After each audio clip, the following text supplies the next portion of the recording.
Assalamualaikum warahmatullahi wabarakatuh. Selamat siang ya mahasiswa yang kami banggakan. Perkenalkan saya Dr. Esmira Mandasari Saragi SMH. Kita ketemu kembali dengan materi hukum acara pidana ya. Harusnya kita tetap muka kali ini, tapi saya lihat di grup banyak sekali yang nggak bisa datang, jadi saya bilang ke Komting untuk ditunda. Insya Allah minggu depan kita tetap muka. Baik Bapak Ibu yang kami banggakan, sebelumnya kita membahas mengenai terakhir kita upaya-upaya hukum ya. Kita masuk ke pembahasan koneksitas. Nah, sebelum saya masuk ke koneksitas, jangan lupa absensi tetap di komentar YouTube dan tolong di like dan subscribe ya YouTube saya. Nanti kalau ada insentifnya bagi-bagi kita. Oh, nanti berdosa pula nggak saya bagi ya kan. Baik Bapak Ibu, koneksitas. Lihat bahan materinya ya.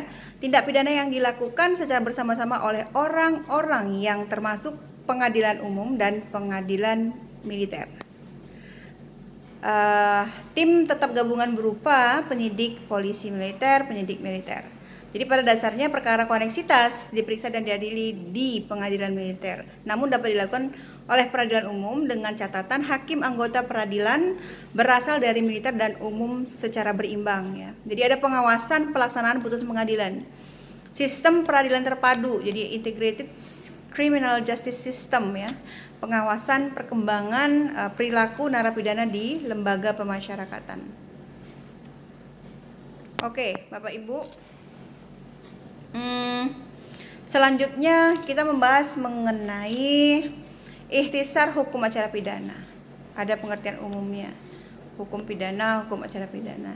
Jadi kalau hukum pidana itu aturan mengenai perbuatan pidana dan pertanggungjawaban pidana. Hukum pidana material atau substansi ya.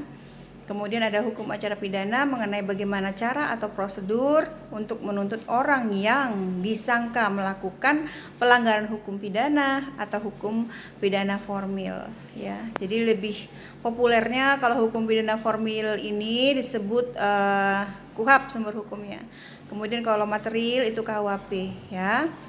Jangan lupa ya, KUHP terdiri dari 3 buku, tapi nanti 3 tahun kemudian ini sudah tidak berlaku lagi karena ada RUU KUHP ya. Oke Bapak Ibu, pendapat ahli kita lihat dari ada beberapa nih, saya ambil dari Simon ya. Simon ini terkenal ya, pakar hukum acara pidana, pakar hukum pidana. Norma yang mengatur bagaimana negara dan alat-alat perlengkapannya. Alat-alat perlengkapannya ini seperti penegak hukum maksud dia ya. Kemudian mempergunakan haknya untuk mempidana gitu. Kemudian tujuan dan fungsi hukum acara pidana. Tujuannya apa? Untuk mencari dan mendapatkan kebenaran material ya.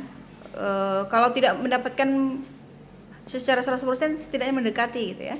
Yaitu kebenaran-kebenaran yang selengkap-lengkapnya dari suatu perkara dengan menerapkan ketentuan acara pidana secara jujur dan tepat, sehingga diperoleh pelaku yang didakwa melakukan suatu pelanggaran hukum pidana.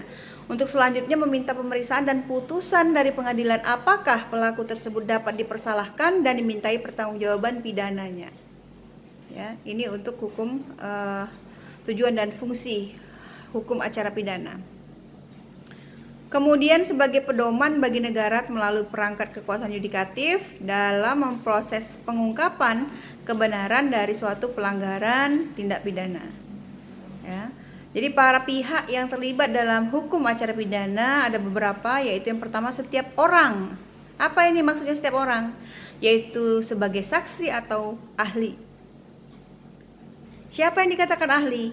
Adalah orang yang memiliki kompeten, orang yang memiliki keahlian di bidang yang sesuai dengan yang dibutuhkan terkait tindak pidana.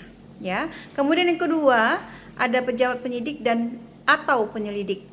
Jadi penyidik dengan penyelidik beda ya Bapak Ibu ya. Itu ya polisi dan PNS ya. Kemudian PPNS maksudnya. Kemudian yang ketiga pejabat penuntut umum ya, ini kejaksaan. Kemudian yang keempat pejabat eksekusi pidana yaitu hakim aparat penitensier, misalnya petugas LP. Lembaga pemasyarakatan ya Bapak Ibu ya LP ya. Kemudian yang kelima penasihat hukum ya, advokat gitu ya. Ilmu pengetahuan pembantu hukum acara pidana, ya.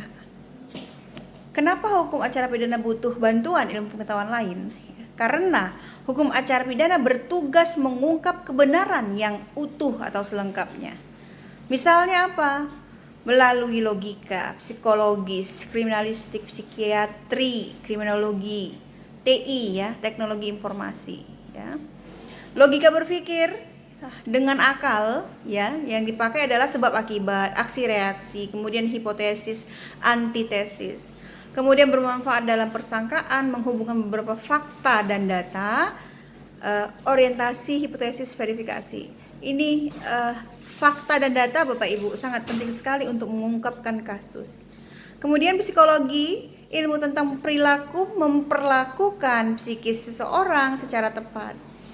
Kemudian kriminalistik, informasi yang berdasarkan pada bukti-bukti yang diungkap oleh ilmu pengetahuan lainnya seperti forensik, toksiologi, balistik, daktiloskopi ya. Kemudian kriminologi, ilmu tentang sebab kejahatan dan penanggulangannya, atau ilmu yang mempelajari tentang kejahatan dan penjahat ya, kriminologi. Bapak Ibu sudah mempelajari kriminologi ya, mungkin di semester sebelumnya, atau kalau yang belum mungkin nanti akan semester berikutnya ya akan ada. Baik Bapak Ibu, terima kasih atas waktunya. Insya Allah ya, walaupun saya tahu Bapak Ibu nggak ada yang suka tatap muka nih, saya lihat ya, saya juga sebenarnya kalau ditanya lebih suka Zoom ataupun YouTube gitu ya, ataupun nanti Google Meet gitu. Tapi karena aturan dari kampus kita harus tatap muka, maka persiapkan dirinya Bapak Ibu. Insya Allah di minggu depan kita tatap muka untuk memenuhi ini ya, target dari jadwal yang sudah ditentukan. Terima kasih Bapak Ibu, mohon maaf jika ada kesilapan dalam penyampaian. Wassalamualaikum warahmatullahi wabarakatuh. Selamat siang semuanya Bapak Ibu.